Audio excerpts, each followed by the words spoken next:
Hello friends, I am Aneet Pendari and I will be teaching you engineering mechanics, a subject of group A.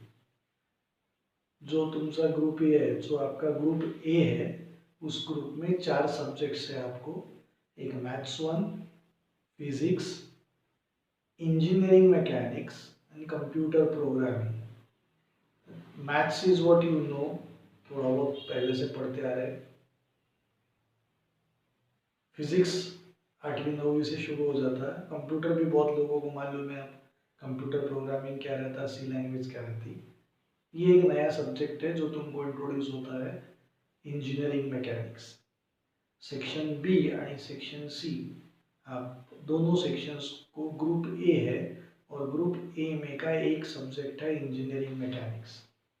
एक paper का general offline pattern जो था वो कुछ ऐसा रहता था कि 80 मार्क्स की थ्योरी और 20 मार्क के जो थे वो थे अपने 20 मार्क का इंटरनल असेसमेंट। इंटरनल असेसमेंट में आपके attendance, class test, viva, performance, assignment, ये सब कुछ आता है। और ये 80 मार्क का जो है वो आपका थ्योरी एग्जाम था, थ्योरी एग्जाम होता था। This is internal assessment. हे सगळ्या सब्जेक्टसाठी अप्लिकेबल है।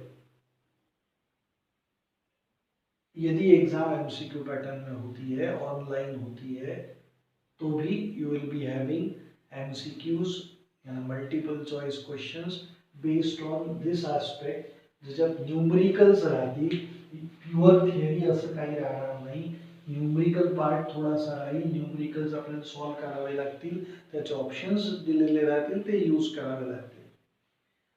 So as to start with what engineering mechanics is all about, तो इंजीनियरिंग मैकेनिक्स जिसको अपन ईएम बोलते हैं, it is that branch of physics which deals with study of effect of forces acting on rigid body when the body is in rest or in motion. Engineering mechanics is that branch of physics which deals with study of effect of forces acting on rigid body whether the body is in rest or in motion। जिसपे आप study carry out कर रहे, study conduct कर रहे, वो body या तो rest में रह सकती या फिर मोशन में रह सकती। अगर बॉडी रेस्ट में रही तो उसको अपन बोलते स्टैटिक्स, और अगर बॉडी मोशन में रही तो उसको अपन बोलते डायनामिक्स। इसका ही मतलब क्या होगा? Study of effect of forces acting on rigid body when the body is in rest is statics, and study of effect of forces acting on rigid body when the body is in motion is dynamics। ये जो statics है ये है अपना section A, और जो dynamics है वो है अपना सेक्शन बी। सेक्शन ए क्या है? तो स्टैटिक्स है, यानी फिर study of effect of forces acting on rigid body when the body is in rest. Example के तौर पे ब्रिज पे फोर्सेस एक्ट होते, गाड़ियां चलती, वजन, लोग खड़े हो जाते स्लैब पे, चेयर पे लोग बैठते, जहां जिस पे फोर्स लगता वो बॉडी रेस्ट कंडीशन में है, वो स्टैटिक्स। और अगर बॉडी मोशन वाली कंडीशन में, यानी बाइसिकल के पेडल मार रहे, पेडल मारते समय फोर्स तो लगा रहे, साइकिल भी मूव कर रही, तो वो हो जाएगा अपने लिए डायनामिक्स। अतः सेक्शन ए जो है, सेक्शन ए में अपने को 3 यूनिट है और सेक्शन बी में अपने को 3 यूनिट पढ़ने हैं। सेक्शन ए में जो पहला यूनिट है वो यूनिट डील करता, पहला यूनिट, पहला पार्ट, पहला जो टॉपिक है वो डील करता कि फोर्स क्या है, फोर्स सिस्टम क्या है, अलग अलग टाइप की फोर्स सिस्टम क्या होगी, रिजोल्यूशन ऑफ फोर्स क्या होगा, रिजल्टेंट क्या होगा ऑफ फोर्स सिस्टम, ये पहला पार्ट। दूसरा पार्ट पहले यूनिट का होगा equilibrium of two dimensional and three dimensional body. अब टू डायमेंशनल में आएगा सिलेंडर, रोलर, स्फीयर। बेसिकली आगे जाके अपन देखेंगे कि टू डायमेंशनल का मतलब कंकरेंट फोर्स सिस्टम होगा और थ्री डायमेंशनल का मतलब बार बीम्स वाले प्रॉब्लम या नॉन कंकरेंट फोर्स सिस्टम होगा। कंकरेंट यानी जब फोर्स सिस्टम पढ़ेंगे तो देखेंगे कि जब सारे फोर्सेस एक ही पॉइंट पे एक्ट होते हैं तो कंकरेंट, और सारे फोर्सेस अलग अलग पॉइंट पे एक्ट होते हो तो नॉन कंकरेंट। तो ये सब कुछ अपने को स्टडी करना है यूनिट नंबर 1 में, सेक्शन ए का फर्स्ट यूनिट। जो सेक्शन ए का फर्स्ट यूनिट है उसमें अब क्या है, तो फोर्स क्या है, फोर्स सिस्टम अलग अलग कौन सी है, रिजोल्यूशन ऑफ फोर्स क्या रहता, रिजल्टेंट ऑफ फोर्स सिस्टम निकालना वो सारी अलग अलग by using law of parallelogram of forces, law of polygon of forces. फिर इक्विलिब्रियम सेकंड पार्ट आएगा उसका of two dimensional bodies and three dimensional bodies. Two dimensional में concurrent force system, three dimensional में non concurrent force system. Concurrent का मतलब problems on forces acting on cylinder, problem of forces acting on sphere, problem of forces acting on roller. जो भी एक point पर सब forces act होंगे वो सारे प्रॉब्लम्स इसमें आएंगे। नॉन कंकरेंट में बार बीम्स के प्रॉब्लम्स आएंगे, नॉन कंकरेंट के प्रॉब्लम्स आएंगे। जो सेकंड यूनिट है उसके दो पार्ट है, पहला पार्ट है ट्रस और दूसरा पार्ट है फ्रिक्शन। अब ये ट्रस क्या रहती है, तो ये जितने भी अपने को टावर दिखते हैं अलग अलग मोबाइल कंपनी के, ये ऐसे कुछ टावर्स लगे रहते, ये अलग अलग कंपनीज के टावर्स, कैसे भी कोई भी कंपनी हो सबके टावर ऐसे ट्रायंगल फॉर्म में ही मिलेंगे आपको। तो कोई भी स्ट्रक्चर जो ट्रायंगल फॉर्म में रहता, जो लोड बियर करने को यूज करते, लोड सपोर्ट करने को यूज करते, उसको बोलते ट्रस। और ऐसे ट्रसेस का एनालिसिस अपने को करना है सेकंड यूनिट के पहले पार्ट में। जो सेकंड यूनिट का दूसरा पार्ट है वो है फ्रिक्शन। जब एक बॉडी दूसरे बॉडी पे मूव करती, जब एक बॉडी दूसरे बॉडी पे मूव करने की कोशिश करती तो रफनेस के वजह से दूसरी बॉडी रेजिस्टेंस ऑफर करती। जो रेजिस्टेंस दूसरी बॉडी ऑफर करती वो रेजिस्टेंस को अपन बोलते हैं फ्रिक्शन। फ्रिक्शन में जो चार पार्ट आएंगे जो अपने को अलग अलग स्टडी करने हैं वो है block friction, ladder friction, wedge friction, and belt friction. ये चार अलग अलग दो ब्लॉक्स के बीच में या ब्लॉक और सरफेस के बीच में जो फ्रिक्शन रहता है ब्लॉक फ्रिक्शन होगा। लैडर यानी रहती सीढ़ी, सीढ़ी यानी इनडायरेक्टली बार, तो सीढ़ी और वॉल के बीच में जो फ्रिक्शन, सीढ़ी और फ्लोर के बीच में जो फ्रिक्शन होगा वो लैडर फ्रिक्शन। अगर किसी ब्लॉक का कोई एक सरफेस कट कर दिया जाए, जब वो ऐसा कुछ दिखना शुरू हो जाए तो उसको बोलेंगे वेज, जिसका एक सरफेस इंक्लाइंड रहता है, एक से ज्यादा सरफेस इंक्लाइंड रहते हैं वो वेज, वेज फ्रिक्शन। बेल्ट और रोप, बेल्ट और पुली, रोप और ड्रम, है ना, रस्सी और ड्रम के बीच में, बेल्ट और पुली के बीच में जो फ्रिक्शन जनरेट होगा वो होगा बेल्ट फ्रिक्शन। ये है तुम्हारा यूनिट नंबर 2। यूनिट नंबर 2 में तुमको ट्रस है और फ्रिक्शन है। मैं अलग अलग यूनिट्स में क्या क्या है बता रहा हूँ in this first video of engineering mechanics, है ना। I am Anit Pendari and I will be taking your EM.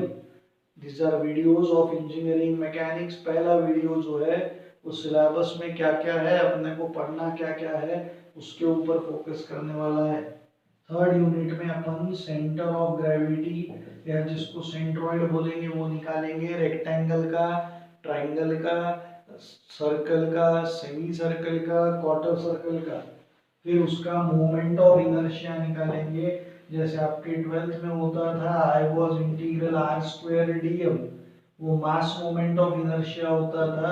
यहाँ एरिया मोमेंट ऑफ इनर्शिया होगा या तो एक्स स्क्वायर डी ए या आई एक्स क्या होगा तो वाई स्क्वायर डी। इसके एक स्टेप आगे जाके अपन प्रोडक्ट ऑफ इनर्शिया निकालेंगे और फिर प्रिंसिपल मोमेंट ऑफ इनर्शिया निकालेंगे तीसरे यूनिट में। यही चीजें अपने को करनी है अलग अलग ज्योमेट्रिक शेप के लिए, जैसे एल सेक्शन होगा, टी सेक्शन होगा, कोई ऐसा स्पेसिफिक अलग सा थोड़ा सा शेप होगा। तो ऐसे अलग अलग ज्योमेट्रिक शेप्स के लिए अपने को सेंट्रॉइड निकालना है, त्याचा सेंटर ऑफ ग्रॅव्हिटी काढायचा आहे, मोमेंट ऑफ इनर्शिया काढायचा आहे, प्रोडक्ट ऑफ इनर्शिया काढायचा आहे, principal moment of inertia calculate करायचा आहे। In this only will be having your parallel axis theorem, perpendicular axis theorem, जो तुमने 12th में फिजिक्स में पढ़ा था। ये है थर्ड यूनिट और इस तरह होता तुम्हारा सेक्शन ए, ग्रुप ए का, ये मैकेनिक्स का, इंजीनियरिंग मैकेनिक्स का सेक्शन ए कंप्लीट। जो डायनामिक्स है उस डायनामिक्स में ग्रुप बी में चौथा यूनिट जो है वो डिपेंड करता है काइनेमेटिक्स पे। काइनेमेटिक्स का मतलब study of effect of motion. जब एक बॉडी एक जगह से दूसरे जगह जाती तो कुछ डिस्प्लेसमेंट होता, कुछ वेलोसिटी आएगी, कुछ एक्सीलरेशन होगा। तर डिस्प्लेसमेंट, वेलोसिटी, एक्सीलरेशन स्टडी करायचं irrespective of forces acting on the body. बॉडीवर किती फोर्स ऍक्ट होत आहे काही घेणं देणं नाही, फक्त त्याच्यावरच्या मोशनचा इफेक्ट स्टडी करायचा, दैट इज काइनेमैटिक्स। इसमें अपने को स्टडी करना है ए कांस्टेंट वाले प्रॉब्लम। ए कांस्टेंट म्हणजे acceleration constant, problems based on v equal to u plus at, s is equal to ut plus half at square, v square equal to u square plus twice s, जो तीन equation of motion थे उस पर के problem. फिर acceleration due to gravity भी हो सकता है, ऊपर गया तो माइनस जी, नीचे आया तो प्लस जी, वर्टिकल मोशन लेकिन एक्सीलरेशन कांस्टेंट रहेगा। फिर एक्सीलरेशन वेरिएबल हो सकता है, इसको बोलते हैं method of integration and differentiation. फिर उसके बाद आता है आपका प्रोजेक्टाइल मोशन। प्रोजेक्टाइल मोशन का मतलब जब आप थ्रो करते हो, नॉर्मली क्रिकेट में जब बॉल थ्रो करते हैं तो ये ऐसी पैराबोलिक पाथ फॉलो करता है। तो जब कोई particle under combined effect of vertical and horizontal component of velocity रहता है, दो कंपोनेंट ऑफ वेलोसिटी के अंडर जब मोशन होता है, पैराबोलिक पाथ फॉलो होती, तो उसको बोलते हैं प्रोजेक्टाइल मोशन। प्रोजेक्टाइल मोशन के बाद जो पढ़ना है वो है रोटेशनल मोशन, और आखिरी में कर्वीलिनियर मोशन। कर्वीलिनियर मोशन में अपने को नॉर्मल और tangential component of acceleration study करने हैं। जो सेंट्रीपिटल या सेंट्रीफ्यूगल एक्सीलरेशन हुआ करता था v स्क्वायर बाय r, वो कंसीडर करेंगे। टेंजेंशियल एक्सीलरेशन यानी ये वाला ही रहता जो v equal to u plus a t में, s is equal to u t plus half a t square में, v square equal to u square plus 5s में यूज होता है। ये है तुमचा फोर्थ युनिट कशाचा, डायनामिक्सचा, ग्रुप बी चा। ग्रुप बी म्हणजे सेक्शन बी, ग्रुप बी है ये मैकेनिक्स का जो सेक्शन बी है उसका फोर्थ यूनिट है ये काइनेमैटिक्स।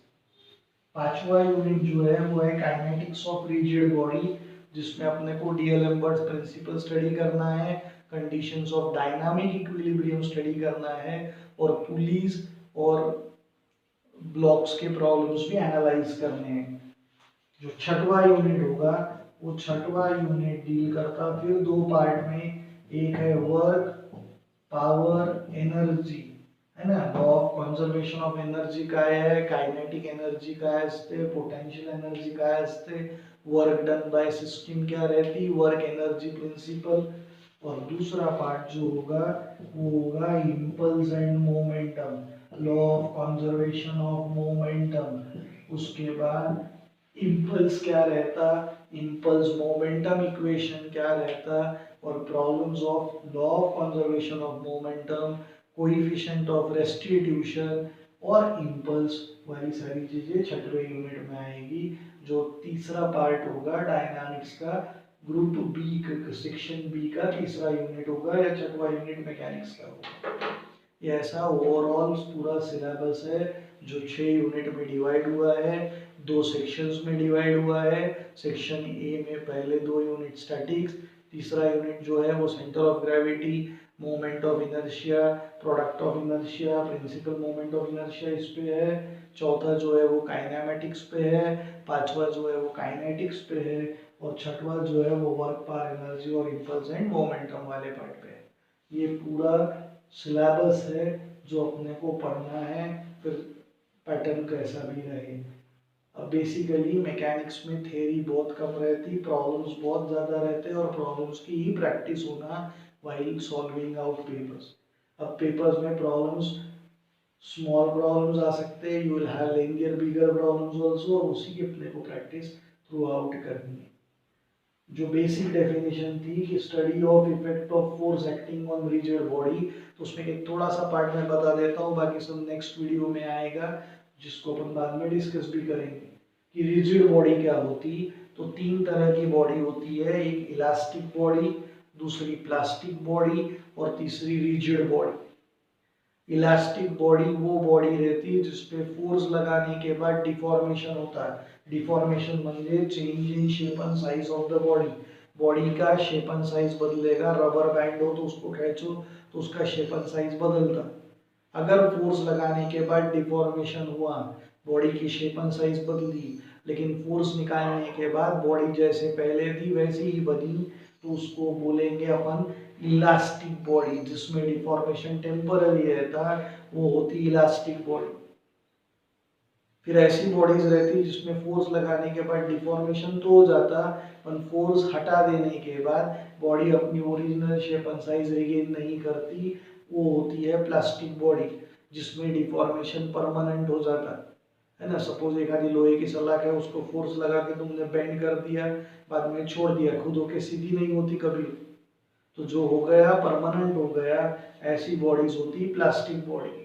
और एक तीसरी कैटेगरी ऑफ बॉडी होती जिसमें फोर्स लगाने के बाद कोई भी डिफॉर्मेशन नहीं होता, जीरो डिफॉर्मेशन होता, ऐसी बॉडीज को अपन बोलते हैं रिजिड बॉडी। इस पेन को मैं फोर्स लगा रहा, इसका कोई डिफॉर्मेशन नहीं हो रहा, तो रिजिड बॉडी है ना। एक वर्ड है हिंदी में या मराठी में जिसको अपन बोलते हैं बेशरम, है ना, जिसको कोई शर्म नहीं आती, जिसको कोई फर्क नहीं पड़ता, कोई कितनी भी गालियां दे, जिसके चेहरे पे कोई असर नहीं आता, ऐसा रहता बेशरम। बेशरम का ही मतलब रिजिड। कितना भी फोर्स लगाओ कोई डिफॉर्मेशन नहीं होगा, हुआ भी तो इतना कम होगा कि दिखाई नहीं पड़ेगा नेकेड आई से, उसको आप देख नहीं सकते, माइक्रोस्कोप के अंदर भले ऑब्जर्व हो जाए। ऐसी बॉडीज है रिजिड बॉडी। जब distance between particles of the body remains constant even on application of force। Force लगाने के बाद भी बॉडी के अलग अलग पार्टिकल्स के बीच का डिस्टेंस अगर कांस्टेंट रहता है तो वो बॉडीज हो जाती है रिजिड बॉडी। तो तीन तरह की बॉडी है जिसमें डिफॉर्मेशन हुआ, बॉडी ने अपनी शेप एंड साइज बदली, फोर्स निकाल दिया, बॉडी जैसे पहले थी वैसे हो गई, वो इलास्टिक बॉडी। फोर्स लगाया, डिफॉर्मेशन हुआ, फोर्स निकालने के बाद बॉडी अपनी original shape and size regain नहीं कर रही, वो प्लास्टिक बॉडी। हम जिस पे कितना भी फोर्स लगाओ कोई फर्क नहीं पड़ता, कोई डिफॉर्मेशन नहीं होता, वो हो जाती रिजिड बॉडी। अगले वीडियोस में, इसके बाद वाले वीडियो में अपन देखेंगे कि फोर्स क्या रहता, फोर्स को डिफाइन करने को कैसे डिफाइन करते, मिनिमम कैरेक्टरिस्टिक्स फोर्स की क्या है, यूनिट क्या रहता, फोर्स सिस्टम क्या रहती, अलग अलग टाइप ऑफ फोर्स सिस्टम क्या रहती। अब ये जब तक ऑनलाइन चलेगा, जब तक क्लासेस ऑफलाइन शुरू नहीं होती और ऑनलाइन चल रही है, तब तक अपने को थोड़ा इजी मेथड से जाना है। We will be having zoom lecture और वो लाइव इंटरेक्शन होगा। उस इंटरेक्शन में आप मेरे को इस वीडियोस में आपको जो प्रॉब्लम आए, अगले 3 वीडियोस में, ये पहला, दूसरा और तीसरा जो आएगा, इसमें जो प्रॉब्लम आया वो आपको पेंसिल से लिखेकर, आपल्याला जी डिफिकल्टीज आहे ते थोडं पेन्सिलनं मार्कआउट करायचं आहे। when we will have live session on Zoom या गूगल क्लासरूम, जिस भी इस पे अपन लाइव सेशन जूम पे ही अपना, तो जूम पे जब लेंगे तो उस समय आप आपके सारे डाउट्स मेरे को क्लियर कर सकते हैं, इस पे अपन वापस एक बार डिस्कस कर सकते हैं। होप कि आपको इसमें का सारा पार्ट समझ रहा, ध्यान में आ रहा, सिलेबस क्या है मैकेनिक्स का, पेपर पैटर्न कैसा है मैकेनिक्स का, सब ध्यान में आया। और डिफरेंट टाइप्स ऑफ 3 बॉडीज कौन सी रहती वो भी ध्यान में आए। इसके रिगार्डिंग फिर भी कोई प्रॉब्लम हो, कोई डिफिकल्टी हो तो आप मेरे को कॉल कर सकते हो ऑन माय नंबर, जो व्हाट्सएप नंबर भी है मेरा 9372643264 नंबर आप सबके पास है, तो आप उस पर अगर कोई डिफिकल्टी है तो कॉल कर सकते हो रिगार्डिंग सब्जेक्ट। ठीक है।